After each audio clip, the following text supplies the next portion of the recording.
खबरें जो आपको सीधे जोड़ती हैं हमसे, जिनका आपकी जिंदगी पर होता है सीधा असर। खबरों की वही तस्वीर, बिना बदले बिना डरे, जज्बा सच का। तो दोस्तों, आज दिन हो चुका है 19 फरवरी 2022 शनिवार का, और आज के मुख्य समाचार और बड़ी खबरें आपके लिए हाजिर हैं। मुख्य समाचार में आगे बढ़ने से पहले आइए नजर डालते हैं आज के कुछ महत्वपूर्ण खबरों पर। दोस्तों, आज के मुख्य समाचार में कोर्ट के एक ऐतिहासिक फैसले को लेकर बड़ी खबर है। ताजा जानकारी के मुताबिक भारत के इतिहास में पहली बार एक साथ 38 लोगों को फांसी की सजा दी गई है। जानकारी के मुताबिक ये फांसी की सजा 2008 में अहमदाबाद में हुए ब्लास्ट को लेकर दी गई है। साथ ही इसी दौरान 11 लोगों को उम्र कैद की सजा भी दी गई है। इसके अलावा आज के मुख्य समाचार में MyGov.in यानी कि सरकारी वेबसाइट की तरफ से एक नए कॉन्टेस्ट की खबर आई है, जिसमें हिस्सा लेने के बाद आप घर बैठे बिठाए 5,000 रूपए या 8,000 रूपए पा सकते हैं। इसके लिए क्या कैसे करना है, अभी इसकी पूरी जानकारी विस्तार से देंगे। साथ ही आज के मुख्य समाचार में प्रधानमंत्री नरेंद्र मोदी को लेकर 2 बड़ी खबरें आई हैं। इन 2 में से एक खबर पूरे देश के लिए कई मायनों में बड़ी ही महत्वपूर्ण हो सकती है। इसके अलावा आज की बड़ी खबरों में प्याज की बढ़ती कीमतों को लेकर, साथ ही में इंडिया के T20 मैच जीतने को लेकर, इसके अलावा विराट कोहली के श्रीलंका के सीरीज से बाहर होने को लेकर, साथ ही में एक बार फिर से हिजाब विवाद को लेकर, और इन सब के अलावा कोरोना के एक और नए रूप को लेकर बड़ी खबर आई है। साथ ही आज के मुख्य समाचार में बाइकों के महंगा होने और क्रिप्टो करेंसी के बाजार में घाटा लगने को लेकर भी बड़ी खबर है। तो दोस्तों, आज के इस मुख्य समाचार में हम आपको इन्हीं सब और इसी तरह की कई और बड़ी खबरों के बारे में बताने वाले हैं। इसी की वजह से वीडियो को थोड़ा सा भी ना भगाएं और देखिए ध्यान से आखिर तक, ताकि कोई भी जानकारी मिस ना हो। वीडियो में बढ़े आगे इससे पहले बस आपसे एक छोटी सी रिक्वेस्ट है कि वीडियो को लाइक कर दें और शेयर कर दें, क्योंकि आपका लाइक और शेयर करना ही होता है हमारी मेहनत का फल। तो आइए बिना देर किए चलते हैं सीधे आज की पहली बड़ी खबर की तरफ।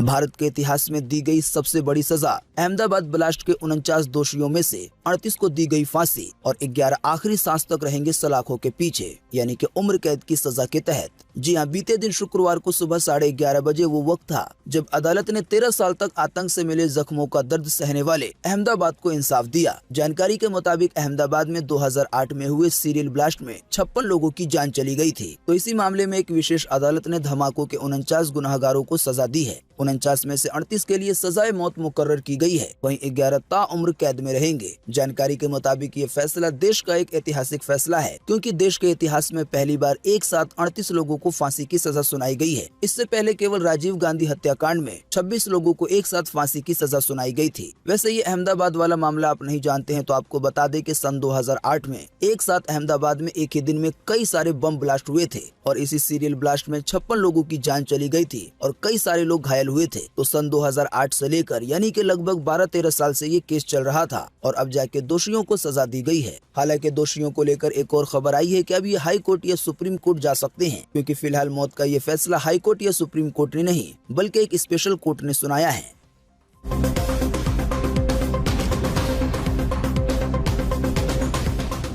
भारत सरकार की अपनी वेबसाइट MyGov.in पे आया टैगलाइन सजेस्ट करने का कॉन्टेस्ट। इसके जरिए घर बैठे आप पा सकते हैं 8,000 रूपए या 5,000 रूपए बिल्कुल फ्री में। जी हाँ, भारत सरकार की अपनी वेबसाइट यानी कि MyGov.in पर अभी एक कॉन्टेस्ट चल रहा है। कॉन्टेस्ट के तहत आपको जैम लोगों के लिए एक टैगलाइन सजेस्ट करना है। कॉन्टेस्ट के मुताबिक आपको गैम लोगों के लिए एक टैगलाइन सजेस्ट करना है। गैम की फुल फॉर्म है गवर्नमेंट ई मार्केट प्लेस। असल में आप नहीं जानते हैं तो आपको बता दें कि जिस तरह से अमेज़न या फ्लिपकार्ट है, तो ऐसी ही सर्विस अब सरकार दे रही है और इसी का नाम रखा गया है गवर्नमेंट ई मार्केट प्लेस। इसका लोगो तो तैयार हो गया है, लेकिन जो इसकी टैगलाइन है उसके लिए नया कॉन्टेस्ट चलाया जा रहा है। तो आप भी बड़ी आसानी से अपना कोई भी टैगलाइन सजेस्ट कर सकते हैं। जिसका भी टैगलाइन सरकार को सबसे ज्यादा पसंद आएगा उसको फर्स्ट प्राइज के रूप में 8,000 रूपए, सेकंड प्राइज के रूप में 7,000 रूपए, वहीं थर्ड प्राइज के रूप में 5,000 रूपए मिलेंगे, घर बैठे बिठाए बिल्कुल फ्री में। वैसे आप नहीं जानते हैं तो आपको बता दें कि टैगलाइन किसी कंपनी या किसी प्रोडक्ट की एक खास पहचान होती है। जैसे कि घड़ी साबुन की टैगलाइन है, पहले इस्तेमाल करें और फिर विश्वास करें। तो इस सरकारी कॉन्टेस्ट में हिस्सा लेने के लिए आपको सरकार की अपनी वेबसाइट MyGov.in पे जाना होगा। वहाँ पे आप अपने मोबाइल नंबर से लॉगिन या रजिस्टर कर सकते हैं। फिर वहीं पर आपको डू वाले सेक्शन में गेम लोगों से जुड़ा टैगलाइन का कॉन्टेस्ट मिल जाएगा।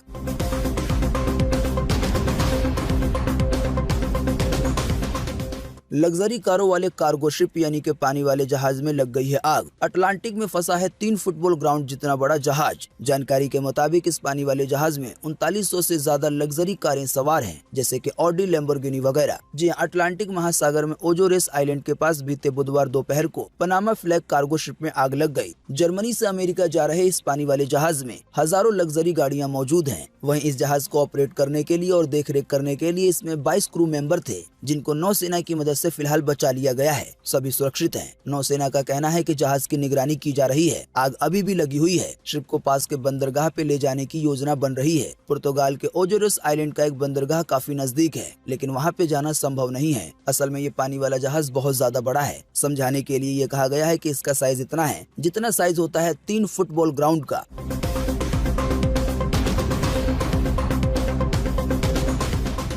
आज 19 फरवरी को प्रधानमंत्री नरेंद्र मोदी एशिया के सबसे बड़े बायो सीएनजी प्लांट का करेंगे उद्घाटन। इसकी कुछ तस्वीरें आपकी स्क्रीन पर हैं। जी हां, देश का सबसे बड़ा बायो सीएनजी प्लांट देश के सबसे स्वच्छ शहर यानी कि इंदौर में बना है। ताजा जानकारी के मुताबिक प्रधानमंत्री नरेंद्र मोदी आज 19 फरवरी को इसका उद्घाटन यानी कि लोकार्पण करेंगे। इसके शुरू होने के बाद इंदौर में करीब 400 बसें बायो सीएनजी से चलने लगेंगी। जाहिर सी बात है, इसकी वजह से बस वगैरह का किराया भी कम हो सकता है। असल में सीएनजी प्लांट की सबसे खास बात यह है कि इसमें सीएनजी कचरे से बनाई जाती है, यानी कि शहर का जो कचरा इकट्ठा होता है उससे इतनी बिजली बना ली जाएगी कि 400 बसें दौड़ सकेंगी। ये काम और ये बात अपने आप में ही तारीफ के काबिल है।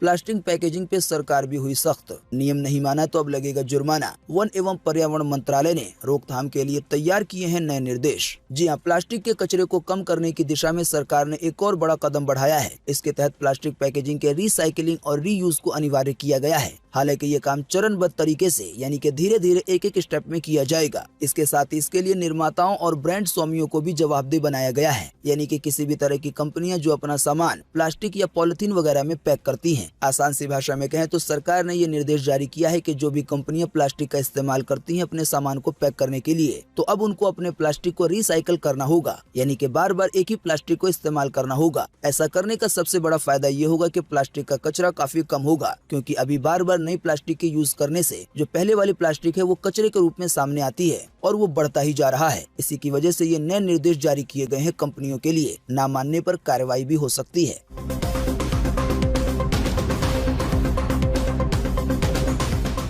प्याज की कीमतों पे लगाम लगाएगी केंद्र यानी कि भारत सरकार। राज्यों को जारी किया है बफर स्टॉक। जी हां, देश में हर साल प्याज की कीमत बड़ा मुद्दा बनती है, लेकिन इस बार प्याज की कीमतों पे लगाम लगाने के लिए भारत सरकार ने उन राज्यों को बफर स्टॉक की आपूर्ति शुरू कर दी है जहां पिछले महीनों की तुलना में प्याज की कीमतें तेजी से बढ़ रही हैं। उपभोक्ता मामले में मंत्रालय ने एक बयान में कहा है कि बाजारों में प्याज की आपूर्ति बढ़ाने के लिए महाराष्ट्र में प्याज की लासलगांव और साथ ही में पिंपलगांव थोक मंडियों में भी बफर स्टॉक जारी किया गया है, ताकि यहाँ प्याज की कीमतें न बढ़ें। वैसे आप नहीं जानते हैं तो आपको समझाने के लिए बता दें कि बफर स्टॉक एक ऐसी योजना या एक ऐसा काम है जिसके जरिए जब अच्छी फसल होती है तो उस समय फसलों को स्टोर करके रख लिया जाता है, और बाद में जब किसी महीने या साल में अच्छी फसल नहीं होती तो उस स्टोर वाली फसल का इस्तेमाल किया जाता है। ऐसा करने से फसलों के दामों को बढ़ने से रोकने में मदद मिलती है। होता यह है कि जब किसी भी चीज की डिमांड बढ़ जाती है और सप्लाई कम होती है तो उसका दाम ऑटोमेटिक बढ़ने लगता है।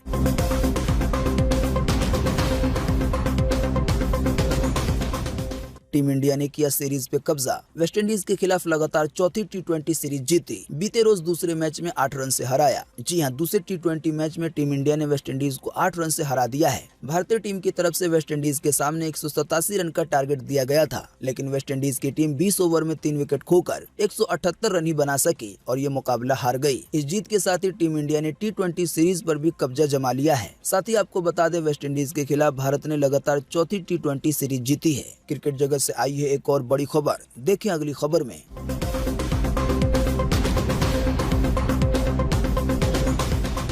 कोहली श्रीलंका सीरीज से हो सकते हैं बाहर। टी20 मैचों के लिए विराट को आराम दे सकती है बीसीसीआई। हालांकि दूसरी तरफ जडेजा और बुमराह की वापसी है पक्की। जी हां, श्रीलंका के खिलाफ टी20 और टेस्ट सीरीज में टीम इंडिया में कुछ बड़े बदलाव देखने को मिल सकते हैं। क्रिकबज़ की रिपोर्ट के अनुसार पूर्व कप्तान विराट कोहली को टी20 सीरीज के दौरान आराम दिया जा सकता है। कोहली काफी लंबे समय से लगातार क्रिकेट खेल रहे हैं। शायद इसी की वजह से ऐसा किया जाएगा। वहीं दूसरी तरफ रविंद्र जडेजा और जसप्रीत बुमराह को नेशनल टीम में वापसी मिल सकती है। चोट के कारण जडेजा न्यूजीलैंड के खिलाफ टेस्ट सीरीज के बाद से ही टीम इंडिया का हिस्सा नहीं है। वहीं जसप्रीत बुमराह को साउथ अफ्रीका दौरे के बाद वेस्टइंडीज सीरीज के दौरान आराम दिया गया था, लेकिन श्रीलंका सीरीज के लिए जल्दी इन दोनों की वापसी पक्की है।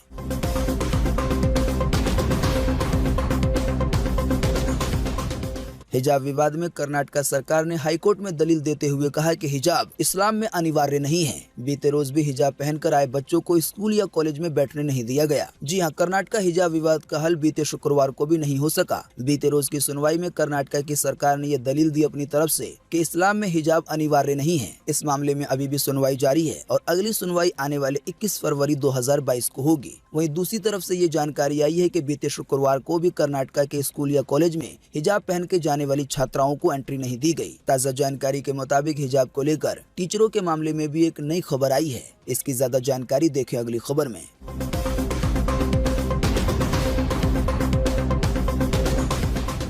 हिजाब पहन के पढ़ाने से रोका तो लेक्चरर ने दे दिया इस्तीफा। बोली धर्म के अधिकार को नकार नहीं सकते। जी हाँ, हिजाब का ये मामला रोज ही नए मोड़ ले रहा है। फिलहाल अभी तक तो ये मामला छात्रों के लिए था, लेकिन अब इसका असर पढ़ाने वाले टीचरों पे भी पड़ने लगा है। जानकारी के मुताबिक कर्नाटक के तुमकुर में हिजाब पहनकर पढ़ाने से रोकने पे शिक्षिका के इस्तीफा देने का मामला सामने आया है। हिजाब पर विवाद के कारण तुमकुर के प्री यूनिवर्सिटी कॉलेज में चांदनी नाम की एक टीचर ने इस्तीफा दे दिया है। असल में ये एक इंग्लिश लेक्चरर थी। एक और जानकारी ये आई है कि वो पिछले 3 सालों से हिजाब पहनकर ही बच्चों को पढ़ा रही थी, लेकिन अचानक से ही उन्हें हिजाब हटाने के लिए कहा गया। इसी की वजह से उन्होंने हिजाब हटाने के बजाय नौकरी से इस्तीफा ही दे दिया। और साथ ही में एक और बात कही कि धर्म का अधिकार एक संवैधानिक अधिकार है जिसे कोई भी नहीं नकार सकता।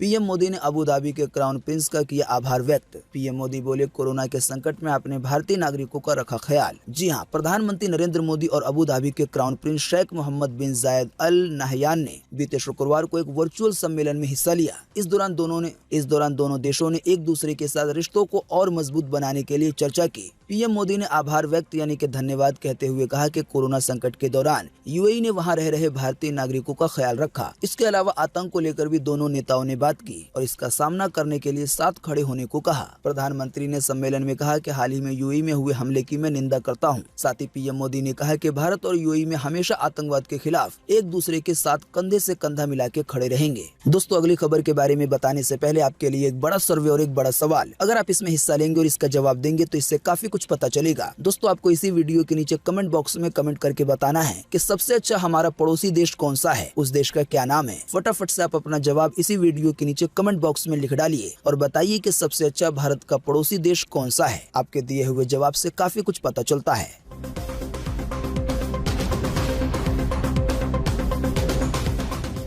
WHO ने फिर जारी की चेतावनी। दुनिया भर में ओमिक्रॉन का असर हो रहा है कम, लेकिन इसी के एक रूप से है सावधान रहने की जरूरत, जो है BA.2। जी हाँ, कोरोना वायरस महामारी में तीसरी लहर लाने वाले ओमिक्रॉन वेरिएंट का असर दुनिया भर में धीमा हो रहा है। कई देश संक्रमण को फैलने से रोकने के लिए लगाए प्रतिबंध को हटा रहे हैं, लेकिन इसी बीच एक बार फिर से WHO यानी कि विश्व स्वास्थ्य संगठन की तरफ से चेतावनी जारी की गई है। जानकारी के मुताबिक कोरोना के वेरिएंट ओमिक्रॉन का ही एक रूप आने वाले दिनों में परेशानी का सबब बन सकता है। असल में जिस तरह से कोरोना के कई वेरिएंट आपने देखे हैं, इसी तरह से हर वेरिएंट के भी कई रूप हैं। जैसे कि ओमिक्रॉन के रूप को नाम दिया गया है BA.1, BA.1.1, BA.2, BA.3। तो कोरोना के ओमिक्रॉन का ही एक रूप BA.1 आने वाले दिनों में चिंता का सबब बन सकता है, यानी कि इसके मामले बढ़ सकते हैं। इसी की वजह से लोगों को सावधान रहना होगा।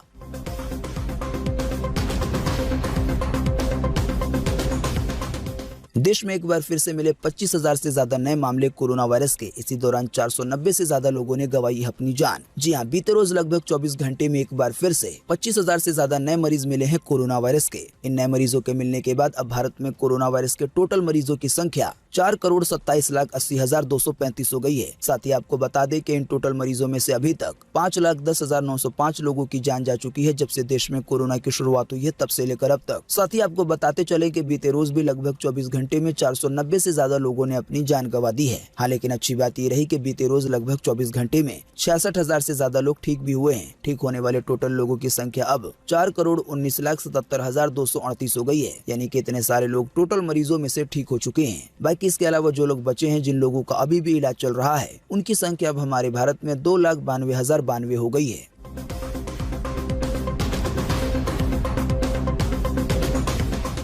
बजाज की बाइक्स हुई महंगी, आइए बताएं कितने बड़े हैं दाम। जी हां, देश की प्रमुख वाहन निर्माता कंपनी बजाज ऑटो ने भारतीय बाजार में अपने उत्पादों की कीमतों में बदलाव किया है। ताजा जानकारी के मुताबिक बजाज कंपनी ने पल्सर बाइक के कई वेरिएंट के दामों में बढ़ोतरी की है। जैसे कि पल्सर 125 नियोन में लगभग 1,1100 रुपए की बढ़ोतरी की गई है। पहले ये बाइक 80,589 रुपए की थी, लेकिन अब इसका दाम बढ़ाकर 81,690 कर दिया गया है। इसी तरह से जो इसमें वेरिएंट आते हैं डिस्क ब्रेक वगैरह के साथ, उनके दामों में भी ऐसी ही बढ़ोतरी हुई है। इसके अलावा जो पल्सर 150 नियोन है, वो पहले 1,01,050 रुपए की थी, लेकिन अब इसका दाम बढ़कर 1,02,547 रुपए हो गया है, यानी कि लगभग 1,500 के आसपास बढ़ोतरी हुई है। इसी तरह से पल्सर 180 की कीमतों में भी बढ़ोतरी की गई है। हालांकि जो पल्सर NS 200 है, उसकी कीमत में लगभग 2,500-3 हजार रुपए की बढ़ोतरी देखी गई है। पहले पल्सर NS 200 1,32,378 रुपए की थी, लेकिन अब इसका दाम बढ़कर 1,35,642 हो गया है। बाकी अब ज्यादा जानकारी के लिए इनकी ऑफिशियल वेबसाइट या शोरूम पे विजिट कर सकते हैं।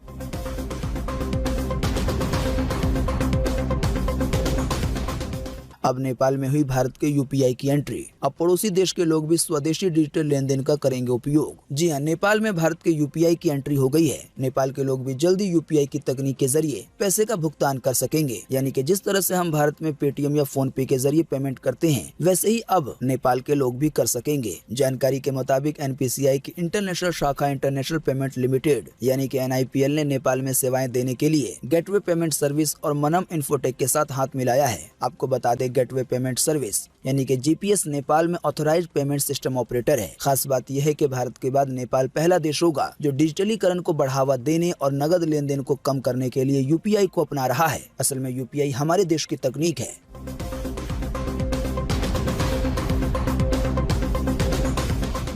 आज 19 फरवरी को पूरे देश में ये रहेगा मौसम का हाल। मौसम विभाग ने जारी किया है मौसम का पूर्वानुमान। जी हां, मौसम विभाग के अनुसार अगले 24 घंटे के दौरान यानी कि आज 19 फरवरी को अंडमान निकोबार द्वीप समूह में हल्की से मध्यम बारिश के साथ कुछ स्थानों पे भारी बारिश हो सकती है। इसी तरह के हालात कल यानी कि 20 फरवरी को भी रह सकते हैं। इसके अलावा अरुणाचल प्रदेश में, सिक्किम में, पूर्वी असम में कुछ स्थानों पे छिटपुट यानी कि हल्की बारिश की संभावना जताई गई है। इसके अलावा अरुणाचल प्रदेश के ऊपरी इलाकों में अलग अलग जगहों पे हिमपात यानी कि बर्फबारी हो सकती है। साथ ही में पश्चिमी हिमालय, उड़ीसा, तमिलनाडु, केरल और लक्षद्वीप में भी अलग अलग जगहों पे हल्की बारिश की संभावना जताई गई है। इसके अलावा हरियाणा में भी हल्की से थोड़ी कम यानी कि छींटे वाली बारिश हो सकती है। अभी हमने आपको जिन भी शहरों, जिन भी राज्यों के नाम बताए हैं, इसको छोड़कर पूरे देश में मौसम सूखा बना रह सकता है। मौसम की ये जानकारी थी स्काईमेट वेदर की तरफ से।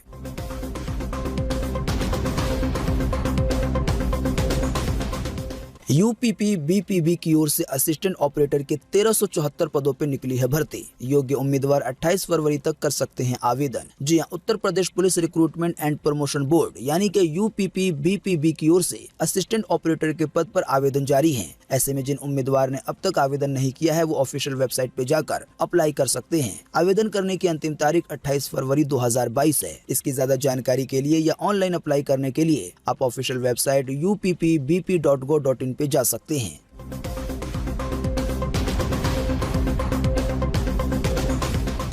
क्रिप्टो बाजार फिर हुआ धराशाही यानी कि नीचे आया। इस साल अब तक 15% से ज्यादा टूटा है बिटकॉइन का दाम। जी हां, क्रिप्टो करेंसी का बाजार अस्थिर और जोखिम भरा माना जाता है। यहाँ एक पल में आदमी आसमान की बुलंदियों पे पहुंच जाता है, वहीं दूसरे पल ही झटके में जमीन पे आ गिरता है। बीते शुक्रवार को भी क्रिप्टो निवेशकों को भारी नुकसान उठाना पड़ा। 1-2 क्रिप्टो करेंसी के दाम छोड़कर बाकी सभी तरह के क्रिप्टो करेंसी के दाम नीचे आए हैं। बीते शुक्रवार को क्रिप्टो बाजार में एक बार फिर से भारी गिरावट आई और बिटकॉइन, इथेरियम समेत टॉप 10 करेंसी की कीमत बुरी तरह टूट गई। जानकारी के मुताबिक बिटकॉइन का दाम 7% गिर गया। इस गिरावट के बाद अब एक बिटकॉइन की कीमत है 32,27,543 रुपए। केवल 24 घंटे के अंदर 2,25,285 रुपए की भारी कमी देखी गई। इसी तरह से जो इथेरियम कॉइन है, उसके में भी 7% की गिरावट आई यानी कि 13,426 की। अब इसकी कीमत है 2,30,424 रुपए।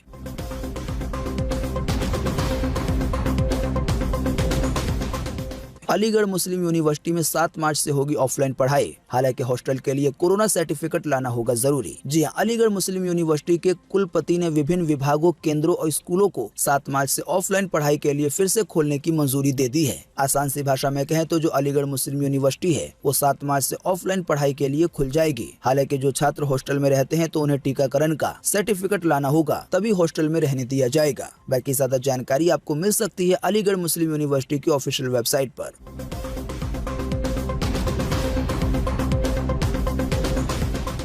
सोने के दाम हुए 50,000 रुपए के पार, चांदी के दामों में भी आया है उछाल। जी हाँ, राष्ट्रीय राजधानी में शुक्रवार को एक बार फिर से सोने के दाम में 77 रुपए की तेजी आई। इस मामूली तेजी के बाद अब 10 ग्राम 24 कैरेट सोने की कीमत 50,037 रुपए हो गई है। वहीं अगर बात की जाए चांदी की तो चांदी के दामों में 379 रुपए की बढ़ोतरी हुई। इस बढ़ोतरी के बाद अब 1 किलो चांदी की कीमत 63,869 रुपए हो गई है। तो दोस्तों, आज 19 फरवरी 2022 के यही मुख्य समाचार और बड़ी खबरें थी। उम्मीद करते हैं इससे आपको काफी कुछ जानकारी मिली होगी। हम बस इसके बदले में आपसे इतना ही चाहते हैं कि आप इस वीडियो को लाइक कर दें और शेयर कर दें, क्योंकि आपका लाइक और शेयर करना ही होता है हमारी मेहनत का फल। वीडियो देखने के लिए आपका बहुत बहुत धन्यवाद। Thanks for watching.